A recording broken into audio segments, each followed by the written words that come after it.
اپنے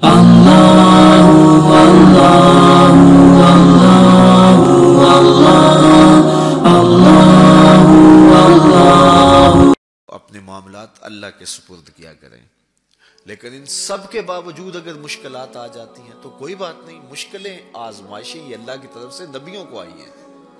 حضرت امام رازی نے لکھا ہے کہ مکے سے لے کر طائف تک 70 ایسے نبیوں کی قبریں ہیں جن کی وفات صرف بھوک کی وجہ سے ہوئی.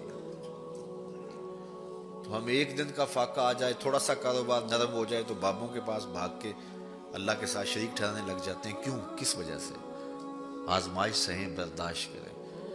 تو اوپر نیچے یہ دن بدلتے رہتے ہیں، دن پھرتے رہتے ہیں. ہر وقت جو ہے کہ جادو ہو گیا، ٹونا ہو گیا، سایہ ہو گیا، بندش ہو گئی ہے. ہر وقت اسی چکر سے ہم نکلتے نہیں ہیں. اللہ پر توکل رکھیں، وہ رزق دیتا ہے، وہ رزق تنگ بھی کرتا ہے، وہ رزق کشادہ بھی کرتا ہے.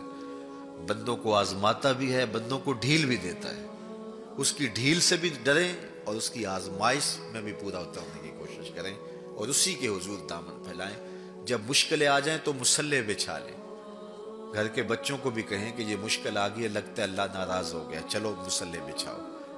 اگر بیٹیاں بھی نماز پڑھ رہی ہوں، نوافل ادا کر کے رب کے حضور دعا مانگ رہی ہوں، بیٹے بھی دعا مانگ رہے ہوں، چھوٹے چھوٹے بچے بھی دعا مانگ رہے ہوں، تو کیا اللہ خالی موڑ دے گا؟ تو زیادہ سے زیادہ نیک مجالس کے اندر شامل ہو جائیں. تو بالخصوص میں اپنے پیر بھائیوں کو پابند کرتا ہوں کہ آپ اپنے گھروں میں بھی پابند کریں، کسی بابے کے پاس نہ جائیں. یہ بڑے گندے لوگ ہیں، یہ سامنے اب چیزیں آ رہی ہیں، بڑے گندے اور غلیظ قسم کے لوگ ہیں. ان کی نظروں میں غلاظت بھری ہوئی ہے اور جو ہے وہ لوگوں کے ہجوم سے کبھی متاثر نہ ہوں کہ فلاں وہاں سے اتنے لوگ جا رہے ہیں.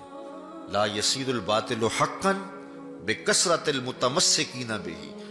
اگر کسی جھوٹ کے ساتھ، کسی باطل کے ساتھ زیادہ لوگ وابستہ ہو جائیں تو اس وابستگی سے باطل حق نہیں ہو جاتا. لوگ کہتے ہیں جی اتنے لوگ آ رہے ہیں، کچھ ہے تو آ رہے ہیں. تو جو بت خانوں میں جا رہے ہیں اتنے لوگ تو کچھ ہیں تو جا رہے ہیں. کیا مطلب یہ کوئی اب معیار ہے؟ تو جہلا کا جمع ہونا، جہلا کا کہیں جانا، یہ معیار نہیں ہے. معیار جو اللہ رسول نے دیا ہے ہمارے نزدیک بس وہی ہے. تو جب کوئی مصیبت بنے، مصلح بچھا کے دعا مانگو اللہ کی بارگاہ میں، نوافل پڑھو، صدقہ کرو، خیرات کرو، منت مان لو، روزوں کی منت مان لو، نمازوں کی منت مان لو، صدقہ کرنے کی منت مان لو، اور اللہ کے نیک بندوں سے جا کے دعا کرواؤ. غریبوں میں آپ رزق بانٹو، اس سے برکت ہوگی، اس سے پریشانیاں دور ہوگی. رزق کم ہو گیا ہے تو غریبوں کو دو. لگتا ہے غریبوں کو دو گے تو اور کم ہوگا، نہیں. جب دو گے تو اللہ کے سچے وعدے آپ کو نصیب ہوں گے اور آپ کو برکتیں نصیب ہوگی. اس کے راہ میں دینے سے کم نہیں ہوتا ہے. اس لیے میں خاص طور پہ یہ باتیں اس لیے کر رہا ہوں کہ ان دنوں کے اندر بہت زیادہ جو ہے وہ اس طرح کے لوگ ہیں اور مختلف جو ہے وہ چینلز کے اوپر ان کو سامنے لایا جا رہا ہے. تو ان لوگوں سے اپنے دامن کو چھڑائیں اور صالحین کی صحبت کو اختیار کریں. صالحین کی صحبت سے آپ کو نور ملے گا، روشنی ملے گی. آزمائش ٹل جاتی ہے تو پھر بھی، ورنہ اس میں استقامت کی توفیق مانگیں، چونکہ جو بلا پر صبر کرتا ہے اسے بھی اجر دیا جائے گا. صحیح حدیث میں آتا ہے کہ اہل بلا کو قیامت کے دن جو صلہ دیا جائے گا تو دوسرے لوگ آرزو کریں گے کاش ہمارے جسم کو لوہے کی کینچیوں سے کاٹ دیا جاتا. تو یہ جو تکلیفیں آتی ہیں یہ گناہ اس سے جڑتے ہیں، اس سے درجے بلند ہوتے ہیں، اس سے اللہ کی قربت نصیب ہوتی ہے. تو مصیبت آئی تو بابے کے پاس بھاگ گئے، جو فاسق اور فاجر اور مشرکانہ عقائد رکھتا ہے اس کے پاس بھاگ گئے. تو پھر ایک مصیبت بھی سہی اور ایک اپنا ایمان بھی اجاڑا.